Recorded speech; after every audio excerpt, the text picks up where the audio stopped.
Yeah, so I'm Will. I'm from Massachusetts, Boston. It's a city, yeah, the capital of the state, the capital of Massachusetts. That's right, yeah, my call sign, +9, Boston. Yeah, it's where I'm from, so I said, why not? I'll go with it. Yeah, the guys get a laugh out of it. They get a kick out of it, yeah. Well, we were sitting down and trying to figure out what my passive noise should be, and one of them said, oh, you're from Boston, it should be Boston, Boston. I was like, okay, no, I like it. Yeah, so like I said, I'm from Boston, Massachusetts, and I served 10 years in the U.S. Air Force, some years in the Massachusetts Air National Guard, and I did 2 years as a city councilor. And when I got involved in politics, I zoomed out into the international level of politics, and you really kind of stop and pause and think about what's going on here, and you feel like you have to do something about it. So I came in January, I spent some time in Moscow, then I came to Donetsk. I was in contact with some of the folks in Pyatnashka, the international brigade in Donetsk, and I served there for 3 months. And then after that, I had some friends that went on to serve with the Ministry of Defense, the 137th Brigade, where we're here. And they said, well, come on, it's great. And so I decided to join them, and here we are. You said good skill. I didn't say it. Yeah, no, I had training. I had academic training. I was an E6, it's a tech sergeant. My job was air-based defense. It's military, police, security forces. We deal with things like drones and other things, other problems, internal, external. And yeah, I've definitely been able to apply some of those skills, leadership skills as well here. Yeah, well, I mean, look, I've heard that question come up a lot, and what I say to that is the United States and Russia are not at war. The United States has done things that are very provocative, very bad. It's been involved in other people's politics, other nations' interests, and should not be doing that.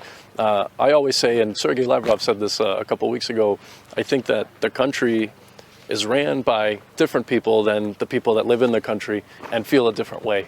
I think it's important we've got an election coming up in the United States. I think it's important for people to just do their own research and kind of read about things from independent news outlets and understand what's really going on here. Understand that this started back in 2014 with our politicians coming down here and saying all sorts of different things and making all sorts of different promises.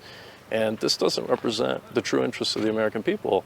It's not, what benefit is it for the United States to have multi-million-dollar tanks rolling down here trying to kill people, missiles firing at a beach of innocent people.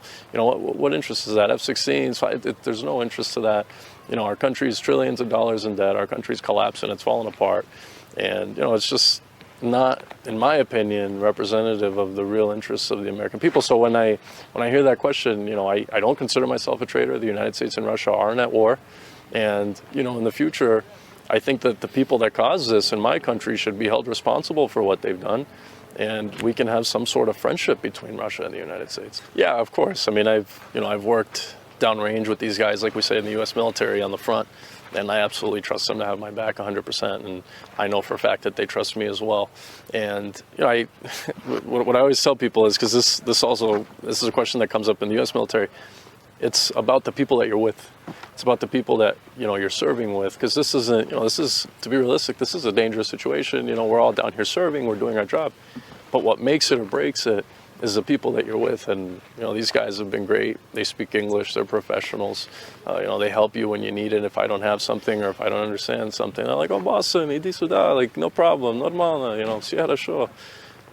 They teach me words, they teach me Russian, they help me to deal with, my girlfriend, сложно девушка, then they help me to navigate, all the complexities and the cultural differences. And again, it's about the people that you're here with, and I couldn't pick a better group of people to be here with. Oh, well, it was a joke. It started back when I first got here. They were introducing me, and they said, oh, it's an Americanец. I said, yeah, Ruski. And then after that, they laughed, and now everybody says, oh, yeah, he's Russian-American. But no, I love these guys. They're too kind, and I appreciate the warmth and the openness that they've had for me. I can't express it. It's crazy. I mean, it's propaganda, right? I've heard this quote so many times. Whoever wins wars gets to write the history about them, and unfortunately, on that side, there hasn't been enough liberation yet. They say what they want, and people believe it, and it's unfortunate the mainstream media in the U.S. Where was the outrage? You think about the horrible attack that happened on the beach. Where was the outrage of the terrorist attack that happened?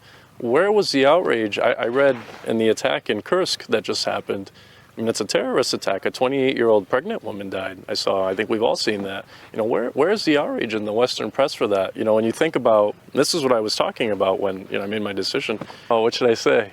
Let's see, what should I say? Победы будут за нами, да? Важно, очень важно, я думаю.